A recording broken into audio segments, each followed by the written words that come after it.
ayan, ililibre kita ng engine wash, no? Pagka kinuha mo itong sasakyan mo, ay malinis na rin ito. Majesty, driving is cool. Palagi kang safe sa kada biyahe. Mga dami na magturo ng disiplina, maging responsable sa manibela. Yes, good morning mga ka-power. So, meron po akong papakita sa inyo isang Toyota Fortuner na wala pong insurance. Okay, so gusto ko lang malaman nyo na kami po yung nag-accept pa rin ng magpapapintura na walang insurance. So, ang tawag po dyan is kaliwaan.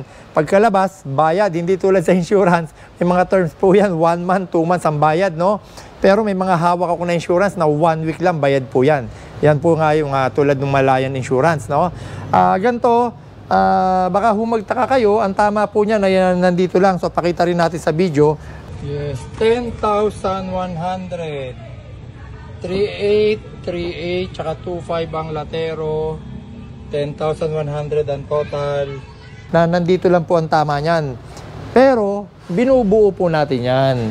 No? Sinisingil po natin ang kliyente ng isang buo or isang panel na 3,800. No? Isang 3,800, 3,800 plus latero or tinsmith works.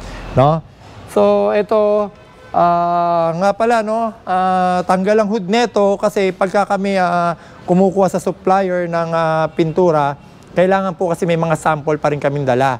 Hindi po pwedeng etong side mirror ang sample kasi nag-iiba po ang kulay niyan. Plastic po yan. So, dinadala namin ang hood pagka Fortuner. Pero napansin ko kasi masyadong marumi, Sir Nico, ang makina. Yan. So, bigyan na natin ng bonus to si Sir, yung may-ari, at suki naman na natin to, matagal na. Car wash pa lang ang negosyo ko, suki ko na po ito. No? Shoutout sa iyo, Sir Marvin. So, thank you lagi sa tiwala mo sa amin. Ayan, ililibre kita ng engine wash, no? Pagka kinuha mo itong sasakyan mo, ay malinis na rin ito. So, mamaya lang or baka bukas ng umaga, pwede na natin i-release to. Okay, sige po, punta lang sa amin ha. Maraming po salamat. Majesty, driving is cool. Dito ay tiyak ka na matututo. Majesty, driving is cool. Palagi kang safe sa kada biyahe. Mga dami na magturo ng disiplina, maging responsable sa manibela.